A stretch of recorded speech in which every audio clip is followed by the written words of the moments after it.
Good morning students. आज इस video में आप मैट्रिक्स चैप्टर की एक्सरसाइज 3.4 देखेंगे। इस एक्सरसाइज में आप प्रारंभिक रूपांतरण के द्वारा इन्वर्स कैसे ज्ञात किया जाता है, यानी कि एलिमेंट्री ट्रांसफॉर्मेशन मेथड के द्वारा इन्वर्स कैसे फाइंड किया जाता है, ये देखेंगे। प्रारंभिक रूपांतरण के द्वारा व्युत्क्रम ज्ञात करने के दो मेथड हैं, एक पंक्ति रूपांतरण, एक स्तंभ रूपांतरण, यानी कि एक रो ट्रांसफॉर्मेशन मेथड, एक कॉलम ट्रांसफॉर्मेशन मेथड। बट इस वीडियो में आपको केवल रो ट्रांसफॉर्मेशन मेथड ही सिखाया जाएगा कि रो ट्रांसफॉर्मेशन मेथड के द्वारा कैसे इन्वर्स फाइंड किया जाता है। आइए देखते हैं। क्वेश्चन नंबर 1 से आरंभ करते हैं। क्वेश्चन नंबर 1 हमारे पास है ए बराबर एक, आपको मैट्रिक्स दी हुई है, इसका हमें क्या निकालना है, प्रारंभिक रूपांतरण के द्वारा इन्वर्स। इसके लिए क्या करते हैं, जो मैट्रिक्स दी होती है उसमें आप लेकर चलते हैं ए बराबर आई ए लेकर चलते हैं। आई क्या है, हमारी यूनिट मैट्रिक्स। अगर इसकी यूनिट मैट्रिक्स की किसी भी मैट्रिक्स में मल्टीप्लाई करते हैं तो कोई प्रभाव नहीं पड़ता, यानी कि ए बराबर ए ही होता है। अब आप इसमें ए की वैल्यू पुट कीजिए, इधर 1 -1 2 3, इधर आप आई की वैल्यू पुट कीजिए 1 0 0 1 इंटू ए। इस ए की वैल्यू आपको पुट नहीं करनी है, तो ए बराबर आई ए लेकर चलते हैं, इधर ए की वैल्यू रखते हैं, इधर आई के अपने पास से, चूंकि यूनिट मैट्रिक्स से हमें पता है 1 0 0 1 होती है, इधर ए की। तो इसमें हमें करना क्या है कि जो आई हमारे पास इधर है ये हमें इधर बना लेना है, ये आई इधर बना लेना है। कैसे? रूपांतरण के द्वारा। रूपांतरण किसके रूपांतरण के द्वारा? पंक्ति रूपांतरण के द्वारा। इसमें हम कोई सी पंक्ति को किसी भी पंक्ति में से घटा सकते हैं, जोड़ सकते हैं, और इस प्रकार घटाते जोड़ते हैं ताकि ये वाली जो हमारी टर्म है ये इधर प्राप्त हो जाए। कैसे देखते हैं। सबसे पहले हम देखते हैं, हमें जीरो बनानी होती है। यहाँ पर हमें जीरो बनानी है, यहाँ पर हमारे पास 2 है और यहाँ पर 0 है, तो इसमें ऊपर में से कैसे घटाएं कि यहाँ पर 0 हो जाए। इस पहली पंक्ति को हम R1 कहते हैं, दूसरी को R2 कहते हैं। तो देखिए मैं क्या कर रहा हूँ, R2 बराबर R2 माइनस R1। यदि मैं R2 में से R1 घटाता हूँ तो 2 में से 1 जाकर 1 बचेगा, जबकि मुझे क्या लाना है, यहाँ 0। इसलिए हम डायरेक्ट ना घटाकर 2 की मल्टीप्लाई करेंगे कि R2 में से 2R1 घटाना है। इसमें बस ध्यान क्या रखना होता है, अगर आप R2 चेंज कर रहे हैं तो स्टार्टिंग में R2 ही आएगा, अगर R1 चेंज करते हैं तो स्टार्टिंग में R1 ही आएगा। यहाँ पर प्लस माइनस कुछ भी हो सकती है, यहाँ किसी भी संख्या से गुना और भाग कर सकते हैं, कोई प्रभाव नहीं पड़ेगा। बस ध्यान क्या रखना है, R2 को चेंज करना है तो R2 ही इधर आना चाहिए, R1 को चेंज करना है तो R1 ही इधर आना चाहिए। तो देखिए 0 लाने के लिए मैंने क्या किया है, R2 में से R1 का दुगना करके घटाया है, तो चेंज क्या आ जाएगा, R1 को कोई चेंज नहीं किया तो R1 वाली लाइन पूरी की पूरी लिख दीजिए एज इट इज। ये देखिए R1 में कोई चेंज नहीं किया तो R1 वाली लाइन लिख दी। अब R2 को चेंज किया है, R2 को मैंने ट्रांसपोज केस में किया है कि R2 में से आपको R2 के स्थान पर लिखना है क्या, R2 माइनस 2R1। इसे आप 2 से मल्टीप्लाई कीजिए और घटाकर चलिए। 2 की मल्टीप्लाई 1 में चलते हैं, 2 1 जा 2 और 2 में से 2 जाएगा 0। इसमें कि 2 की मल्टीप्लाई कीजिए -2, 3 में से -2 घटाएंगे तो 5। इसमें भी आप 2 की मल्टीप्लाई कीजिए, 2 1 जा 2, 0 में से 2 जाएगा -2। इसमें 2 की मल्टीप्लाई करेंगे 0, तो 1 में से 0 जाएगी तो 1 ही बचेगा। तो देखिए हमारे पास यहाँ पर 0 आ गया। सबसे पहले इसमें हमारा काम है 2 0 प्राप्त करना। एक 0 हमारी आ गई, अब हमें एक 0 इस कोने पर लानी है, तो यहाँ पर 0 यानी कि R1 में 0 लानी है। तो कैसे 0 लाएं कि इसमें इसे जोड़ें या घटाएं। अगर दोनों सेम चिन्ह के होते हैं तो हमेशा घटाया जाता है और विपरीत चिन्ह के होते हैं तो जोड़ा जाता है। तो अब हम R1 को चेंज करेंगे, R1 change R1 plus R2। तो बड़े ध्यान से देखिए, अगर मैं R1 प्लस R2 कर देता हूँ तो क्या 0 आ जाएगा? नहीं आएगा। 0 आने के लिए इनके कोफिशिएंट बराबर होने चाहिए, यानी कि इसमें हमें 5 की मल्टीप्लाई करनी पड़ेगी। R1 को चेंज करना है 5R1 प्लस R2 में। अब आप लिखिए R2 को एज इट इज लिखिए 0 5 -2 1। चूँकि R2 को चेंज नहीं करना है, केवल R1 चेंज करना है, तो R2 एज इट इज लिख दीजिए। अब R1 के स्थान पर आप क्या लिखते हैं, 5R1 प्लस R2, यानी कि R1 में 5 की मल्टीप्लाई कीजिए और R2 में जोड़कर तब लिखिए। 5 1 जा 5, इसके इसमें जोड़ेंगे तो 5 भी आ जाएगा। 5 बच जाए 5 माइनस के 5 में 5 जोड़ेंगे 0, इसमें 5 की मल्टीप्लाई कीजिए 5 और इसमें -2 जोड़ेंगे 3, इसमें 5 की मल्टीप्लाई 0 और 1 जोड़ेंगे तो 1। तो देखिए दोनों 0 आ गई। अब हमारा काम क्या है, दोनों एक एक लाना है। 1 यहाँ पर भी 1, यहाँ पर भी 1। तो कैसे ला सकते हैं 1? तो R1 को चेंज कर दीजिए R1/5, यानी कि पूरे R1 को 5 से भाग कर दीजिए, और R2 भी चेंज कर दीजिए R2/5, पूरे R2 को भी आप 5 से भाग कर दीजिए। तो जैसे ही आप भाग करते हैं डिवाइड, देखिए 1 0 0 1, इधर भाग कीजिए 3/5 1/5 माइनस के 2/5 1/5 इंटू ए। ठीक है, तो अब हमारा आई इधर आ गया और ये इधर बन गया ए जो का तो जब भी किन्हीं दो मैट्रिक्स का गुणनफल आई के बराबर होता है तो उसमें से एक मैट्रिक्स दूसरे मैट्रिक्स की इन्वर्स कहलाती है।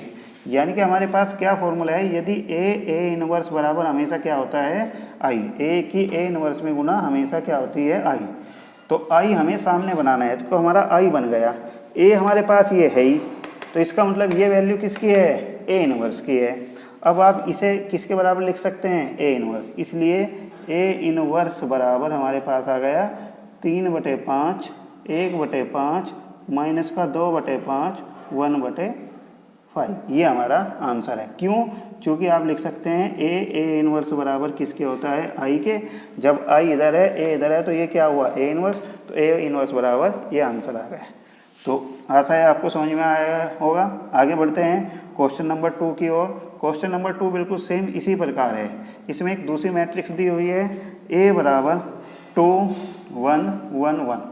देखिए इसका भी हमें इन्वर्स ही निकालना है, फाइंड करना है। तो कैसे फाइंड करते हैं, क्या बताया था, ए बराबर आई ए लेकर चलिए, इधर ए की वैल्यू पुट कीजिए 2 1 1 1, आई की वैल्यू पुट कीजिए 1 0 0 1, ए एज इट इज। अब मैंने क्या बताया था, ये आई हमें इधर बनाना है। कैसे बनाना है, घटाकर, R1 में से R2 घटाइए, R2 में से R1। तो सबसे पहले हमें 0 बनानी होती है। तो कैसे 0 बनाइए, एक 0 यहाँ पर बनानी है, एक 0 यहाँ पर। तो जरूरी नहीं है कि पहले यही 0 बनाइए, कोई सी भी 0 आप पहले बना सकते हैं। तो यहाँ पर 0 बनाना बड़ा आसान है, तो मैं R1 को चेंज करता हूँ, R1 change R1 minus R2। R1 में से R2 हटाइए तो क्या बचेगा, 2 में से 1 जाकर 1, 1 में से 1 जाकर 0, 1 में से 0 जाकर 1, 0 में से 1 जाकर -1, और R2 एज इट इज लिख दीजिए 0 1 0 1 1 0 1। तो देखिए हमारी एक 0 बन गई। अब हमें यह वाली 0 बनानी है। तो यह 0 बनाने के लिए, यानी कि R2 में 0 बनाने के लिए क्या करें, R2 में से R1 को घटा दीजिए, R2 change R2 minus R1। मैंने कहा अगर R2 लेना है तो R2 से ही स्टार्ट करना है, R1 लेना है तो R1 से ही स्टार्ट करना है। बीच में प्लस माइनस कुछ भी आ सकता है, घटाइए इसमें से। इसमें R2 चेंज करना है तो R1 वाली टर्म एज इट इज लिख दीजिए 1 - 1 इंटू ए। ये देखिए, अब घटाइए इसमें से, 1 में से 1 गया 0, 1 में से 0 1, 0 में से 1 माइनस का 1, 1 में से 1 जाएगा 2। तो अब देखिए ये क्या बन गया, आई बन गया। ये आई इधर था और ये आई क्या बन गया, इधर। तो इसका मतलब ये वाली राशि, ये वाली मैट्रिक्स किसके बराबर होगी, ए इन्वर्स के। इसलिए आप लिख सकते हैं ए इन्वर्स बराबर ए -1 -1 2 लिख सकते हैं। क्यों? क्योंकि ए इन्वर्स की जो मल्टीप्लाई जब आई के बराबर होती है, इसलिए जो ए है ये आई है, तो ये ए इन्वर्स होगा ऑटोमेटिकली। तो ए इन्वर्स बराबर हमारे पास क्या आ गया, 1 -1 -1 2। तो ये 1 से लेकर 14 क्वेश्चन इसी प्रकार के हैं, बिल्कुल सेम इसी प्रकार के हैं। 1-2 क्वेश्चन और मैं बता रहा हूँ, आगे क्वेश्चन आपको स्वयं करने होंगे। क्वेश्चन नंबर 3 की ओर बढ़ते हैं। फर्स्ट क्वेश्चन आपका कंप्लीट हो गया। क्वेश्चन नंबर 3 है 1327, ए बराबर 1327। इसका भी हमें इन्वर्स फाइंड करना है। तो बड़े ध्यान से देखते हैं, जिन बच्चों के अभी तक समझ में नहीं आया है वो फिर दोबारा ध्यान से देखेंगे। क्वेश्चन नंबर 3 को ए बराबर आई ए लेकर चलते हैं, ए बराबर आई ए। तो इसमें ए की वैल्यू इधर रखते हैं 1 2 और इधर कितना है 3 7। आई कितना है 1 0 0 1 इंटू ए। तो क्या बताया था मैंने यहाँ पर और यहाँ पर जीरो बनानी है। क्या पहले यहाँ पर जीरो बना लीजिए या यहाँ पर जीरो बना लीजिए, ये आपकी इच्छा पर निर्भर है, जो भी आसानी से बन जाती है। अब मुझे R2 में जीरो बनानी है तो R2 ही लेकर चलूँगा। R2 चेंज R2 सेम चिन्ह के हैं तो घटाना पड़ेगा -R1, लेकिन अगर 2 में से 1 घटाया तो जीरो तो नहीं आनेगी, इसलिए R1 को 2 से गुना कर कर तब घटाना होगा। R2 change R2 minus 2R1। तो अब R1 वाली जो लाइन है उसे पूरी की पूरी को एज इट इज लिख लेते हैं, क्योंकि चेंज हम किस में कर रहे हैं, R2 में। अब R2 में से R1 घटाना है, बट पहले 2 की मल्टीप्लाई आपको करनी है। कीजिए, 2 1 जा 2, 2 में से 2 0, 3 2 जा 6, 6 7 में से 6 जाकर 1, 2 1 जा 2, 0 में से 2 जाकर -2 और यहाँ पर क्या बचा 1। तो देखिए एक जीरो हमारे पास आ गई। ठीक है, अब हमें क्या बनानी है, यहाँ पर जीरो बनानी है। यहाँ पर जीरो कैसे बनेगी, R1 को चेंज करना पड़ेगा आपको। R1 चेंज R1 स्टार्ट है तो R1 ही यहाँ होगा। अब दोनों सेम चिन्ह के हैं तो बीच में माइनस भी आएगा, लेकिन अगर R1 में से R2 घटाता हूँ तो 3 में से 1 जाकर 2 ही बचेगा, जबकि मुझे जीरो बचानी है, इसलिए 3 की मल्टीप्लाई करके तब घटाना पड़ेगा। तो इसमें पहले या तो आप R2 वाली लाइन एज इट इज लिख लीजिए ताकि कोई भी कन्फ्यूजन आपके पास ना रहे। R2 वाली लाइन एज इट इज लिख ली। R1 में आपको क्या करना है, इसे R1 चेंज, ये R2 है यहाँ पर, तो इसमें आपको 3 से मल्टीप्लाई करके तब घटाना है। कीजिए, 0 में 3 की मल्टीप्लाई 0 ही होगी, 1 में से 0 जाकर 1, इसमें 3 की मल्टीप्लाई करेंगे 3 में से 3 जाकर 0, इसमें 3 की मल्टीप्लाई चेक करेंगे 6, 1 में से 6 जाकर 7, इसमें 3 की मल्टीप्लाई करेंगे 3, 0 में से 3 जाकर -3। तो देखिए ये इधर एज इट इज क्या बन गया, I। इन दोनों की मल्टीप्लाई I के बराबर बन गई। इसका मतलब ये क्या बन गया, A इनवर्स बराबर हमारे पास क्या आ गया, 7 -3 -2 1। तो जब इन दोनों का गुणनफल I के बराबर हो जाता है तो इसमें एक A है तो दूसरा अपने आप ही क्या बन जाता है, A इनवर्स बन जाता है। ठीक है, आगे की ओर बढ़ते हैं, क्वेश्चन नंबर 4 की ओर। क्वेश्चन नंबर 4 भी इसी प्रकार का है। क्वेश्चन नंबर 4 है, A बराबर हमारे पास है 2 3 5 6, 2 3 5 7। अब भी अगर ध्यान में आपके नहीं आ रहा है, मैंने बताया 1 से लेकर 14 तक सभी क्वेश्चन एक ही प्रकार के हैं, सब में एक ही तरीके से कार्य करना है। R1 में से R2 को घटाना है या R2 में से R1 को घटाना है। देखिए फिर भी अगर अब भी किसी बच्चे के समझ में नहीं आया है तो A बराबर IA लेकर चलते हैं। A क्या है, 2 3 5 7। I unit matrix 1 0 0 A into A। तो क्या बताया मैंने, हमें यहाँ पर भी जीरो बनानी है, यहाँ पर भी जीरो बनानी है। तो सबसे पहले हम R2 को ही जीरो बनाते हैं। R2 change R2 minus R1। अब आप देखिए यदि R2 में से R1 घटाता हूँ तो जीरो नहीं बनेगा, तो इसलिए इनके कोफिशिएंट बराबर करने के लिए R2 को मुझे 2 से मल्टीप्लाई करनी पड़ेगी और R1 को 5 से मल्टीप्लाई करनी पड़ेगी, क्योंकि 5 2 जा 10 होते हैं और 5 2 जा भी 10 होते हैं। तो कीजिए कैसे हैं, R2 को चेंज करनी है तो R1 वाली लाइन एज इट इज लिख लीजिए 1 0। अब आपको क्या करना है, अगर आप पर डायरेक्ट नहीं होती तो आप R2 को पहले 2 से गुना कीजिए, अलग लिख लीजिए। इस पूरी R2 को 2 से मल्टीप्लाई कीजिए, क्या बन जाएगा 10 14 0 2। R2 को मैंने पूरी को कहीं से गुना किया है, 2 से। R1 को कहीं से करते हैं, 5 से गुना, और इसके नीचे लिख लीजिए 10 15 5 0। और क्या हो रहा है, 2 R2 में से 5 R1। अब इसमें से घटा कर लिखिए, क्या आ जाएगा 0 -1 -5 2। इस प्रकार लिख सकते हैं रफ कॉपी पर अलग करके, आप पे कोई भी मिस्टेक नहीं होगी। तो बन गई जीरो यहाँ। अब हमें एक जीरो यहाँ बनानी है, तो यह जीरो क्या बनेगी, R1 चेंज R1, चूँकि माइनस का है तो प्लस तो होना ही होना है। अगर दोनों सेम चिन्ह के होते हैं तो घटाया जाता है, विपरीत चिन्ह के हो तो जोड़ा जाता है।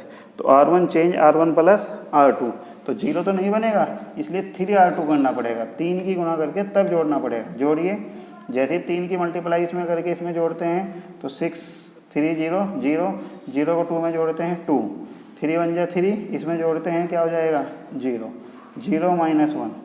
ऐसे ही इसमें 3 की मल्टीप्लाई कितनी हो जाएगी, -15 में 1 जोड़ेंगे -14, 3 2 जा 6 -5 और 2। तो दोनों जीरो बन गई। अब मुझे क्या बनाना है, एक 1 और 1 बनाना है, तो यहाँ पर 1 कैसे बनेगा, R1 चेंज कीजिए R1/2 और R2 को चेंज कीजिए R2/-1। R2 को यदि मैं -1 से डिवाइड कर देता हूँ तभी तो यहाँ +1 आएगा, तो लिखिए क्या बन जाएगा 1 0 0 1। यहाँ पर R1 को 2 से डिवाइड कीजिए तो -7 3 और R2 को कहीं से डिवाइड करना है -1 से, तो 5 - 2। अब देखिए दोनों की मल्टीप्लाई फिर किसके बराबर आ रही है, आई के आ गई, तो इसका मतलब ये क्या बन गया आई इनवर्स बराबर -7 3 5 - 2। यही हमारा आंसर है। ठीक है, आगे बढ़ते हैं। क्वेश्चन नंबर मैंने 4 कंप्लीट बता दीजिए। 5 6 7 ये एक ही प्रकार के सभी क्वेश्चन हैं, तो कुछ क्वेश्चन आपको अपने आप करने पड़ेंगे। तो मैं अब क्वेश्चन नंबर 11 की ओर बढ़ता हूँ। ये बीच के क्वेश्चन बिल्कुल सेम इसी प्रकार हैं, मैं आपको स्वयं करने हैं। क्वेश्चन नंबर 11 भी है तो इसी प्रकार का, लेकिन अगर किसी बच्चे की समझ में अब भी नहीं आया तो मैं और दोबारा से भी बता रहा हूँ आपको। क्वेश्चन नंबर 11 है, ए बराबर दिया हुआ है, इसमें भी आपको इन्वर्स निकालना है। उसी प्रकार ए बराबर आई ए, सबका मेथड सेम है। ए बराबर आई ए की वैल्यू लेकर चलते हैं 2 - 6 1 - 2। आई बराबर हमारे पास है 1 0 0 1 इनटू में ए बनाइए। यहाँ पर सबसे पहले हमें 0 बनानी है, तो कैसे 0 बनेगी, R2 change R2 - R1। Minus plus कैसे पता चलता है, यदि सेम चिन्ह के हैं तो माइनस, विपरीत चिन्ह के हैं तो प्लस। अब यदि R2 में से R1 घटाया तो 0 नहीं आएगा, इसलिए इसे हमें 2 की मल्टीप्लाई करनी पड़ेगी, क्योंकि 2 की मल्टीप्लाई करके तब इसमें घटाते हैं तो 0 आएगा। तो क्या बन जाता है 2 - 6 1 0। R1 एज इट इज लिख लिया हमने। आगे बढ़ते हैं, 2 की मल्टीप्लाई कीजिए, 2 1 2, 2 में से 2 गए 0, 2 2 4 -4 में से -6 जाएंगे तो माइनस के 2 बचेंगे, -4 में से -6 जाकर प्लस के 2। इसमें गुना कीजिए 2 की और इसमें घटाइए तो -1 2। देखिए एक 0 आपकी आ गई। अब आपको दूसरी 0 यहाँ पर लानी है, तो कैसे लाएंगे, R1 चेंज R1 + R2। जैसे ही हम इसे जोड़ते हैं तो 0 नहीं आएगा, बट इसमें आपको 3 की मल्टीप्लाई करके जोड़ेंगे तो 0 बन जाएगा। बनाइए, R1 में एज इट इज, R2 में 3 की मल्टीप्लाई करके जब ऊपर जोड़ते हैं तो यहाँ तो 2 ही रहेगा, यहाँ 2 3 6 में 6 जोड़ेंगे 0, यहाँ पर 0 2 एज इट इज।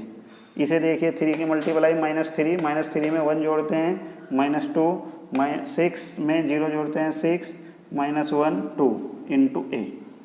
ठीक है, अब R1 को चेंज कीजिए, R1 बराबर R1/2 और R2 को भी चेंज कीजिए R2/2। तो क्या आ जाएगा आपका 2 - 6 1 - 2।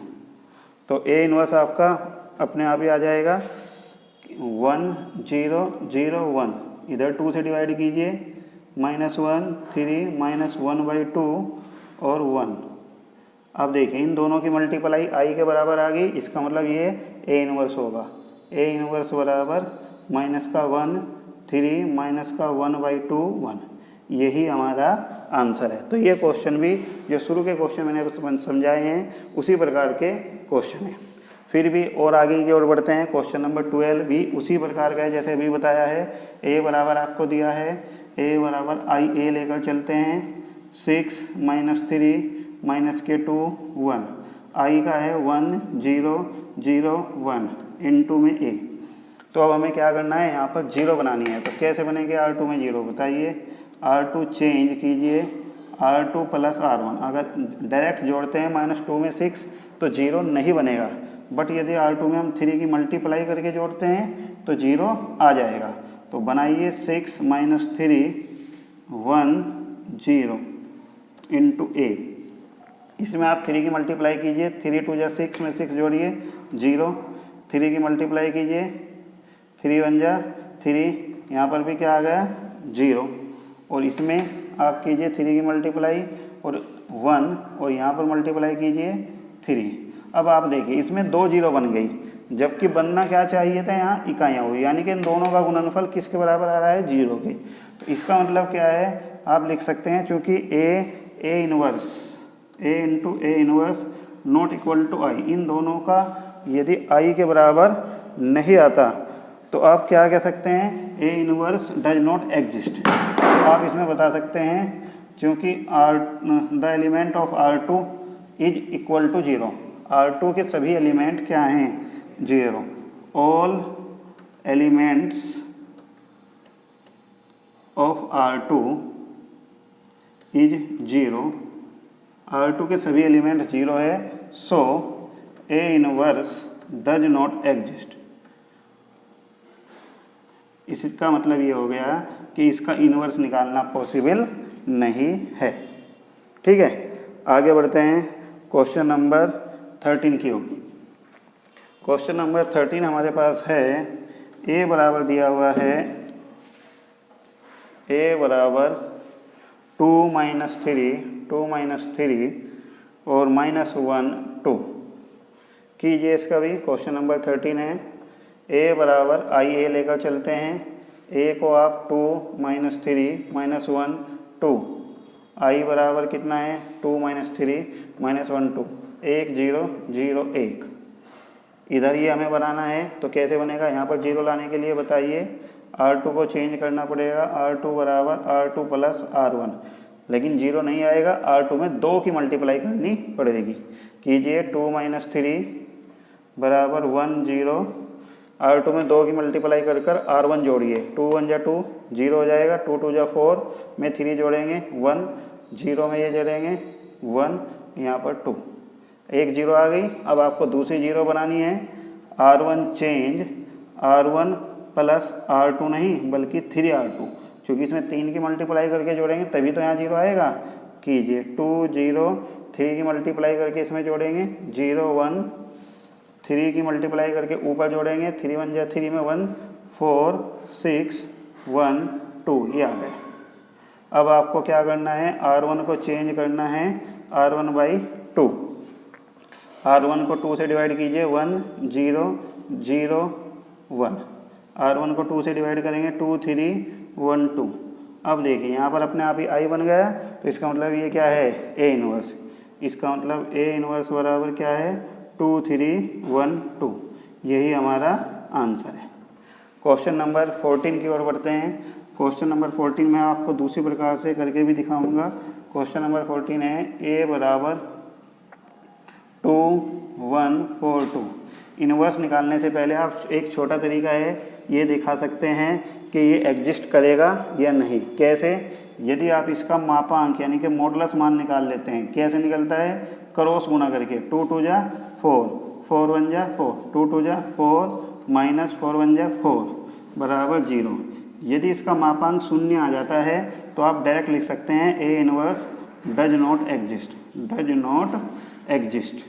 जिसमें ये 0 आ जाता है वो डज नॉट एग्जिस्ट है, और जिसमें 0 नहीं आता उसका ए इनवर्स पॉसिबल है। जैसे आप इसमें देखिए 13 में 2 2 जा 4 3 1 जा 3, तो 2 2 जा 4 -3 1, 0 तो नहीं आया, इसका मतलब इसका ए इनवर्स निकाला जा सकता है, ये निकल गया ए इनवर्स।